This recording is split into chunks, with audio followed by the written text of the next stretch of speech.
Hi guys, this is Ram. Welcome to Study Ram, and today we are going to discuss another video on the same topic that we have started, that is the most important articles. See, and the topic is the most important articles from our Indian Constitution for UPSC. हम बात कर रहे थे the most important Indian constitution articles which are important from the vision of IAS के vision से जो important है वो हम डिस्कस करेंगे। और अगर हम इस वीडियो की बात करें जो कि है पार्ट 2 उस टॉपिक का, पार्ट 1 हमने कर लिया है और यह वीडियो हम मेनली फोकस करेंगे on the directive principles of state policy in constitution. See हम इस directive principle of state policy को हम DPSP कहते हैं। हाँ, उसका फुल फॉर्म ये है directive principle of state council. और अगर हम जो कॉन्स्टिट्यूशन में दिया गया है, और मैं आपको सबसे पहले एक बात क्लियर कर दूँ, यहाँ जो हम स्टेट वर्ड यूज़ करते हैं यह ओनली स्टेट गवर्नमेंट को रिप्रेजेंट नहीं करता है, बिल्कुल नहीं, ये सेंट्रल गवर्नमेंट को भी रिप्रेजेंट करता है। So we are going to discuss the directive principle of the central government as well as the state government too. तो हम ना ही तो सेंट्रल का करेंगे ना ही तो स्टेट करेंगे, but will do in the common वे में करेंगे हम। Moving on, in the previous video जो था हमारा the most important articles from Indian constitution in the vision of IAS का पार्ट 1 जो था, उसमें हम लोगों ने डिस्कस किया था आर्टिकल 12 टू आर्टिकल 35 जो कि स्पेसिफाई करते हैं फंडामेंटल राइट्स जो कि हमारे इंडियन कॉन्स्टिट्यूशन में अवेलेबल है, उनके बारे में हमने डिस्कस किया था। उस वीडियो का लिंक आपको डिस्क्रिप्शन में मिल जाएगा। और जैसे कि हम आगे बढ़ते हैं तो हम नेक्स्ट वीडियो में बात करेंगे जो कि होगा पार्ट 3, उसमें हम बात करेंगे ये 5 आर्टिकल्स के बारे में। फटाक से इनको देख लेते हैं नेक्स्ट वीडियो में हम क्या क्या बात करने वाले हैं। So checking this article 51 which specifies the fundamental duties of every citizen. See which specifies the fundamental duties of every citizen. Moving on, Article 80 specifies the number of seats in the Rajya Sabha, and नीचे आते हैं Article 81 specifies the number of seats in the Lok Sabha. Article 356 imposition of president's rule in the states. Article 395 repeals Indian Independence Act and Government of India Act 1935 and जो है ना Indian Independence Act वो है 1947 का। Moving on, ये part जल्दी आएगा, सून आएगा हमारे YouTube चैनल स्टडी और राम में। और हमारा इस टॉपिक का लास्ट वीडियो है जो कि है पार्ट 4 जो कि हमने स्टार्ट किया था the most important articles of the Indian constitution. ये डिलीटेड है article but it is more important, even more important, क्योंकि अगर आप इंटरव्यू या फिर ऐसे लिख रहे हो तो आपको उसमें पूछा जा सकता है what are your opinions on this. So you could be asked a question from this, so you need to be clarify on this article 370 which provide the Kashmir special status. इसके ऊपर हम एक पूरा वीडियो बनाएंगे। अगर जब हम आर्टिकल 370 की बात करते हैं तो हम इसमें आर्टिकल 35 के बारे में बात करेंगे, 35A और 370D जिनको निकाल दिया गया है, but even they are more important for us, so will discuss in our next video. So let's begin our today's video that is all about the DPSP and starting with positivity as usual. If अगर आप देखते हैं इस code को, वो है if not you then who, if not now then when. ये बहुत ही शानदार कोड है जो मुझे लगा। अगर हम इसका मतलब समझते हैं, इसमें यह दिया गया है कि अगर आप नहीं करोगे तो कौन करेगा, अगर आप अब नहीं करोगे तो कब करोगे। बहुत ही शानदार बात है ये। उसके साथ आगे बढ़ते हैं। अभी हम सारे आर्टिकल ब्रीफली डिस्कस करेंगे जिसका चांस है यूपीएससी में पूछने के लिए, ठीक है। No will discuss each and every article very very very briefly which have a chance to be asked in UPSC exam or interview or while essay writing. Moving on, article 36 से start करेंगे क्योंकि हमें article 36 से लेकर article 51 तक discuss करना है। तो स्टार्टिंग विद आर्टिकल 36 वो की है the state shell promote with special care the educational economical interest of the weaker sections of the people and in particular of the scheduled caste and scheduled tribes shall to protect them from social injustice and all forms of exploitation।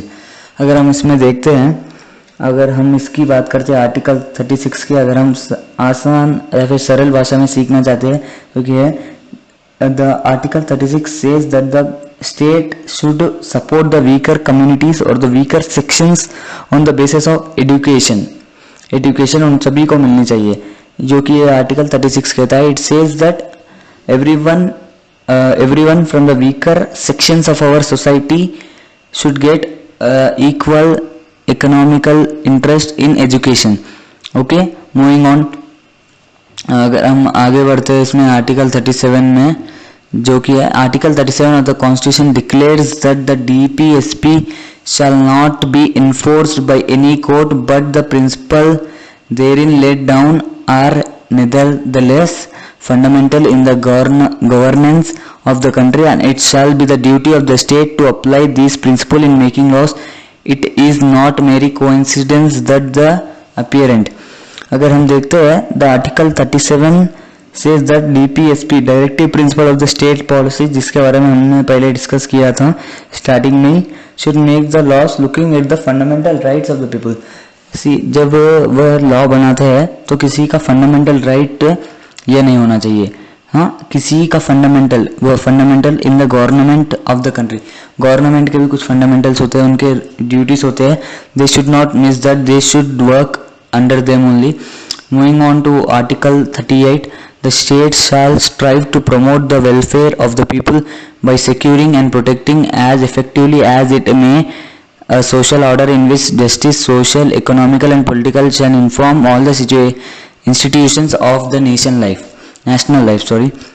जो हम अगर देखते हैं article 38 states that the state shall promote the welfare of the people by securing social order. इधर देखिए जो social order है ना, हर जगह उनका इक्वल होना चाहिए. ऐसे नहीं कि अगर हम जस्टिस को जाए तो ये हिंदू है, इधर हिंदू की पॉपुलेशन ज़्यादा है, so that the Hindu will win the case. वैसा नहीं है, दे शुड बी फेयर और सभी को इक्वल है सभी प्लेसेस पे. This is the keyword, everyone are equal at all the place. अगर हम इसे सिंपल में कहते हैं तो all are equal at all the place. Moving on to Article 39. According to Article 39 of the Indian Constitution, the state shall secure that the separate of the legal system promote justice on the basis of equality, opportunity and shall in particular provide free legal aid. अगर हम देखते हैं article 39 यह state करता है easy language में, the state shall ensure that legal system is working properly. Legal system मतलब everything going under the government. Goal तो गवर्नमेंट के दायरे से, संविधान के दायरे से जा रहा है, that is called legal system. हाँ, वो जस्टिस प्रोवाइड कर रहा है फिर नहीं. ऐसा नहीं है कि अगर देखो मैं करेक्ट हूँ या मैं गलत हूँ वो मुझे पता है, उनको नहीं पता है. जो that I will prove that, जो मैंने प्रूव किया है उसके बेसिस पे उनको बताना है, ना ही कि जो उनको अच्छा लगे वो बताना है. Okay, you got it. Moving on to Article 40. Article 40 of the Indian Constitution, which enshrines one of the directive principles of the state policy, lays down that the state shall take the steps to organize village panchayat, endow them with such powers and authorities as may be necessary to enable them to function as unit of self government. और हम देखते हैं article 40 हमें यह बताता है directive principle of state policy shall arrange और organise. उनको अरेंज तो भी करना है तो ऑर्गेनाइज तो भी करना है ऐसे वे में कि पंचायत के हिसाब से. क्योंकि हम देखते हैं इंडिया में 3 टाइप्स ऑफ गवर्नमेंट पाए जाते हैं, central level, state level and local level. क्योंकि लोकल इशूज को लोकल लेवल गवर्नमेंट ही सॉल्व करने को ईजी रहेगा, क्योंकि स्टेट को हर एक डिस्ट्रिक्ट में, हर एक टाउन में या फिर हर एक कॉलोनी में करना बहुत ही ज़्यादा मुश्किल होता है, और सेंट्रल को तो not at all possible between the states also. इसलिए हमारे इसमें कई सारे लिस्ट होते हैं, union list, state list, current concurrent list, residential list, ऐसे बहुत सारे लिस्ट होते हैं. इसीलिए और जो ये एक्ट है ना, जिसमें हमारे सेंट्रल और स्टेट की थोड़ी थोड़ी पावर लेके हमारे लोकल बॉडीज को दी गई है, जो कि पंचायत है, उसको हम डिसेंट्रलाइजेशन भी कहते हैं. हाँ, moving on to Article 41. Article 41 of the Constitution provide that the state shall within the limits of its economic capacity and development make effective provision for securing the right to work, right to education and right to public assistance in case of unemployment, old age, sickness and disablement and in other cases of undeserved want. और हम देखते हैं article 41 यह कहता है कि state को यह सब प्रोवाइड करना है. क्या क्या प्रोवाइड करना है? The state should provide right to work opportunity, right to education opportunity, right to public assistance, यानी कि यह कोई पब्लिक थिंग है, यानी कि गवर्नमेंट की बिल्डिंग है, so that everyone has the right to use it. इधर हम रिच कौन है, पुअर कौन है, we never see who is rich who is poor for the government buildings और गवर्नमेंट ऑफिसर्स और for the government work too. हाँ, तो ये सब हमें गवर्नमेंट फ्री में प्रोवाइड करेगी और सबको प्रोवाइड करेगी, सबको। No one should be left. और ये किसको प्रोवाइड करना है? Right to work, right to education and right to public assistance. हाँ, जो कि अनएम्प्लॉयड है, जिनके पास कोई जॉब नहीं है, नो जॉब, और जो कि ओल्ड एज है। हाँ, इधर ओल्ड एज पे बात करते हैं तो मोर देन 55 ईयर्स के ऊपर लेते हैं। और सिकनेस के बारे में बात करें, जो एक बीमारी से जूझ रहे हैं या फिर कुछ और प्रॉब्लम है उनको, सिकनेस बोल तो बॉडी सिकनेस, बॉडी। और डिसेबिलिटी मतलब एक पैर नहीं होना, जो हम बोलते हैं, आप सभी को पता ही होगा। और हम आगे बढ़ते हैं, जैसे कि article 42, moving on to article 42। Article 42 of the Constitution is a non-government organization operating in the sphere of protection of human rights, facilitating the protection of civic and political rights and freedom, as well as the protection of other fundamental rights, reorganized by international law, harmonization of state policy and national। जैसे कि मैंने कहा था, state means state government as well as the central government. अगर हम देखते हैं article 42 हमें यह बताता है, in this it is said that there is a separate non-government organization which rechecks the government is it providing freedom, equality and all the fundamental rights or not। जैसे कि हमने इसमें कहा था कि एक non government organisation, non government organisation क्यों लेते हैं हम इसमें? इसके लिए एक बहुत ही बड़ा रीज़न है, क्योंकि अगर गवर्नमेंट को रीचेक करने के लिए गवर्नमेंट ऑर्गेनाइजेशन है, देन उसमें कुछ ज़्यादा इफेक्ट नहीं पड़ेगा, वो बहुत ही माइनर गलती निकालेगी। जैसे कि आपको कहा गया, आपको बोला कि आप एग्जाम लिख दो 10th क्लास की और फिर आप ही पेपर करेक्शन कर लो, हाउ इट वुड बी। तो उसमें क्या होता है, आप you do always the correction in your favour, right. So वो that is not the correct way to do so. So इसीलिए हम गवर्नमेंट को रीचेक करने के लिए नॉन गवर्नमेंट ऑर्गेनाइजेशन का होना बहुत ही जरूरी है, और ये होना भी चाहिए, क्योंकि अगर गवर्नमेंट होगी, पहले गवर्नमेंट हर चीज दिखाने को इंटरेस्ट नहीं रखती, क्योंकि they need to win and the most of the hope of the politician is to get money through it. हाँ, बहुत ही कम पॉलिटिशियंस होते हैं जो कि हमारे कंट्री के लिए वर्क करते हैं, जो कि पीपल के लिए वर्क करते हैं, जो कि हर एक चीज को ध्यान में रखते हुए वर्क करते हैं। देखिए, हर एक चीज को ध्यान में रख के वर्क करना उतना आसान नहीं है। Okay, even though many people try to do it, so it's a great thing. And so to check government, non-government organization, this is the keyword, non-government organization। हम ये बात अगर याद रख ले, it would be easy and simple to check the government। क्या क्या कौन से बेस पे चेक करते हैं, ओके, जो कि ये राइट्स, पॉलिटिकल राइट्स, फ्रीडम, थोड़े ऐसे राइट्स होते हैं ना जो फंडामेंटल राइट्स होते हैं, ओके, उसके बारे में डिस्कस करते हैं। Moving on to article number 43। The states shall endeavor to secure by suitable legislation or economic organization or in any other way to all workers, agricultural, industrial or otherwise work a living wage condition of work, ensuring the decent standard of life and full enjoyment of leisure and social and cultural opportunities। देखिए, हम देखते हैं article 43, यह state करता है कि the states shall provide, the state shall fix the number of working hours and wages. अगर हम देखते हैं थोड़ी जगह यह होता है कि 250 रुपये पर डे को लोग 12-12, 13-13 घंटे काम कराते, विच इज नॉट फेयर। जिसके लिए मजदूर है ना, और मजदूर भी आखिरकार एक इंसान है, they are also human being, so they get tight, so they can not do their homework. Homework here means घर में जो काम होता है ना, वो ना है कि स्कूल का होमवर्क। अगर हम आगे देखते हैं कि क्यों करना है, why this is need to be done, क्योंकि एक कंडीशन ऑफ इधर एक कंडीशन ऑफ वर्क को भी ध्यान में रखते हैं कि उधर सूटेबल कंडीशन कैसा है।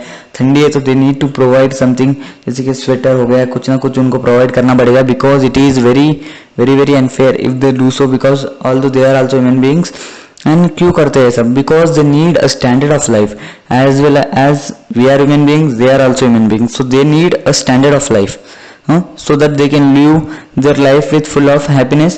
अगर देखिए भाई, अगर मजदूर हैप्पी है तो आपका काम चलेगा, नहीं है तो नहीं चलेगा।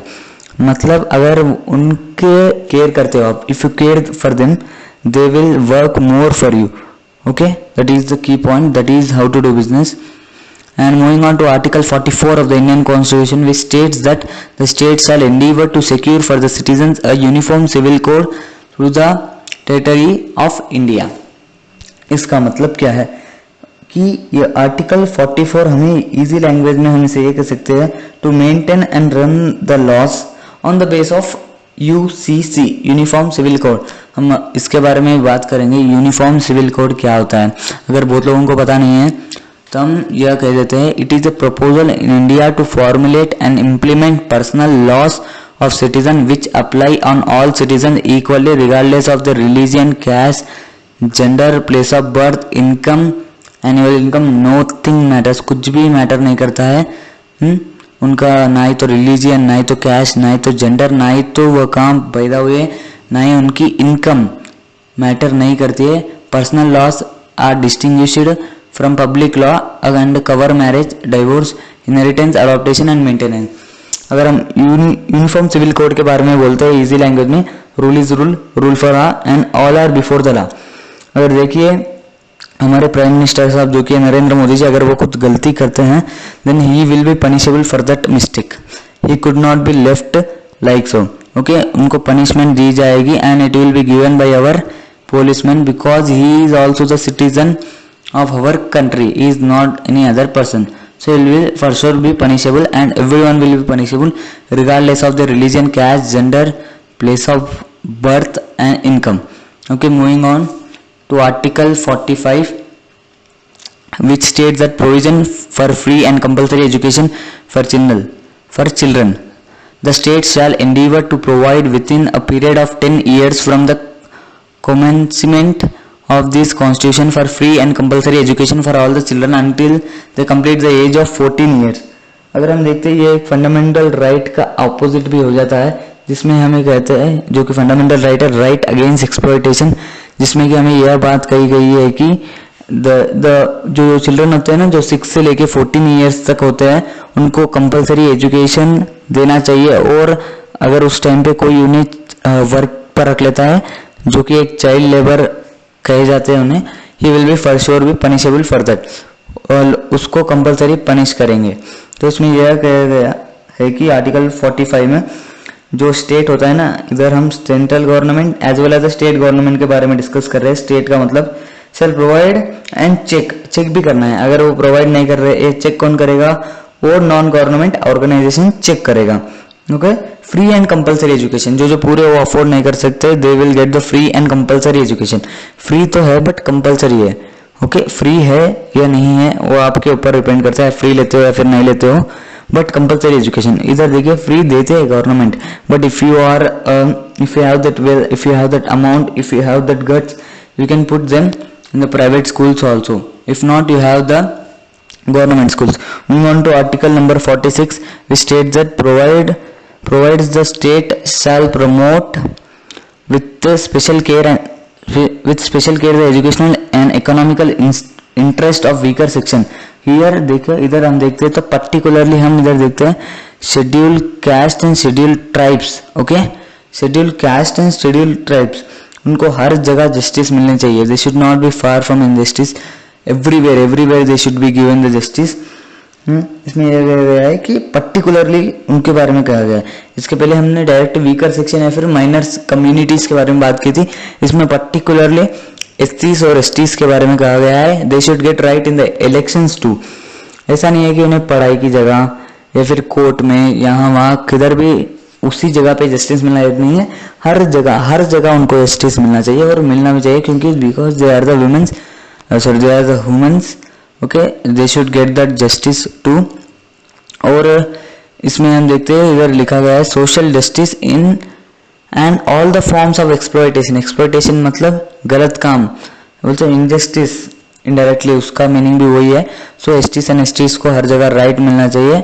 Moving on to article 47 of the Indian Constitution, which states that the state shall regard the rising of the level of the nutrition and standard of living of its people and the improvement of public health as among its primary duties, and in particular the state shall endeavour to bring about prohibition of the consumption, of medical purpose of intoxicating drinks. अगर हम इसके बारे में बात करते हैं, article 47 हमें easy language में यह बताता है कि द स्टेट शैल इंश्योर मतलब चेक करना चाहिए, फिर देखना चाहिए the standard of living of the people. देखिए आज बहुत लोग ऐसे अनहाइजीनिक जगह पे रहते हैं, वो गलत है क्योंकि उसके वजह से बहुत सारी बीमारी आती है। सो स्टेट को देखना चाहिए, अगर कोई जगह अनहाइजीनिक है उसको हाइजीनिक बनाना चाहिए, क्योंकि the people does not have that much amount to do so for themself. So because उनके पास पैसा नहीं होता कि वो जी सके, तो जीने के पैसा जमा करके वो उतना काम नहीं कर सकते। So the government should do that. और न्यूट्रिशन तो प्रोवाइड करना चाहिए। गवर्नमेंट स्कूल में they need to provide egg and which are nutritious food they should provide to everyone so that everyone can get it, and they can be far from the diseases particularly. Okay, it should be for the weaker sections too, and the medicine should be provided at the cheap cost as it is done in the government hospital. And moving on to article 48 of the Indian Constitution, which states that the directive principle which directs the state to make the efforts for banning the beef consumption, animal slaughtering, smuggling and the trading with neighboring borders. It further state to organize agriculture and animal husbandry on modern and scientific lines. इसमें हमें यह बताया गया है कि अगर हम देखते हैं बीफ कंजम्पशन, बीफ का मतलब होता है द काउ मीट, जो काउ का मीट होता है जिसे हिंदू उसके धर्म में भगवान माना जाता है, उस काउ का मीट कोई नहीं खाना चाहिए, उसको बैन करना चाहिए। और स्मगलिंग तो पूरे कंट्री में बैन करना चाहिए, और यह भी पूरे कंट्री में बैन करना चाहिए। हाँ, और एनिमल स्लॉटरिंग मतलब एनिमल्स को किल करना या फिर using them for wrong purposes, उनको भी बैन करना चाहिए, because it is not true, because they are also living beings, they have the right to live, right, so it should not be done. And the state should also organise, उनको यह एक नया बनाना चाहिए जो कि उनके पास नहीं है, वो है एनिमल हस्बेंडरी। एनिमल हस्बेंडरी का मतलब होता है to grow animals on scientific and modern lines. Okay, modern तरीकों से ग्रो करना चाहिए। और moving on to article 49 quickly will complete this. It shall be the obligation of the state to protect every monument और place और object of artistic और historic interest to be of national importance from spoliation, disfigurement, destruction, removal, disposal और export as the case may be. Okay, तो इसमें यह बताया गया है कि जो स्टेट में जो मॉन्यूमेंट्स होते हैं उसको स्टेट को ही प्रोटेक्ट करना पड़ता है। अगर हम नेशन वाइड की बात करें तो नेशन को भी प्रोटेक्ट करना पड़ता है। देखिए हम देखते हैं तो हैदराबाद जो तेलंगाना में उसमें एक चार मीनार बोल के हैं, that will be looked of the Telangana government. It should not be destroyed because it is the old monument where the many foreigners visit, and like so that Agra का ताजमहल जो है, it is also very touristing place where the most of the people और the most of the foreigners for sure visit if they come to India. And moving on to article 50, the article 50 of the Indian Constitution, which contains a directive principle of the state policy, provides that the state shall take the steps to separate the judiciary from the executive in public service of the state. अगर हम इसमें देखते हैं तो यह बताया गया है कि स्टेट को थोड़े स्टेप्स लेने चाहिए जिससे वो एग्जीक्यूटिव और जुडिशरी को अलग कर सके, क्योंकि अगर ये दो एक हो गए then the loss will not be made on the fair side, क्योंकि जुडिशरी को चेक करना होता है एग्जीक्यूटिव को, और अगर उनके लॉ में कुछ गड़बड़ है तो they need to set that. Okay, तो अगर हम बात करते हैं नेक्स्ट की आर्टिकल 51 जो कि लास्ट आर्टिकल है, embodies and affirmation of that philosophy and ideals, the promotion of international peace and security as institutional directive is a declaration made by the people of India not only to the Indian society but indeed to all people of the world. इसमें यह कहा गया है कि the country or the state should maintain the international peace and international relations with others. जैसे कि हमारे PM Modi हर साल कहीं ना कहीं जाते हैं and he maintains very peaceful and international relations हमारे कंट्री के बहुत अच्छे हैं, बिकॉज अगर हम देखते हैं पहले देखिए हमारे कंट्री को बहुत सारे लोगों ने हेल्प किया था, मतलब हमने बहुत सारे लोगों को हेल्प किया था, तो अभी वो सारे लोग हमें हेल्प करने के लिए रेडी है। So a friend in need is friend in deed, वो कहावत सुनी होगी आपने। So when a friend in need we need to help them, so in back they will too. If you see that while the cases were rising in the America Russia we provided with for them with some stuff, and now at the time when the cases are growing too much in our country those people are providing us with many things, वो हमें बहुत सारी चीज़ों उसके साथ हमें provide कर रहे हैं. As a Russia is sharing the vaccine to us as we have the shortage of the vaccine in our country. So like so the other countries will help us if we help them. Okay, and today's class is all over. The PDF of the session is in our website. If you want to download that, you can download from the link in the description.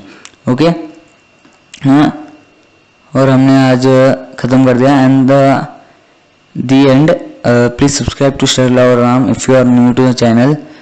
And you can request your video on any topic, any topic which is related to the IAS vision or the UPSC vision. You can say it in the comment box, or you can mail on the shrilavarram@gmail.com to us. We will for sure make video on it within the 2 days. Okay, and stay tuned for other videos, and thank you. We will see you again.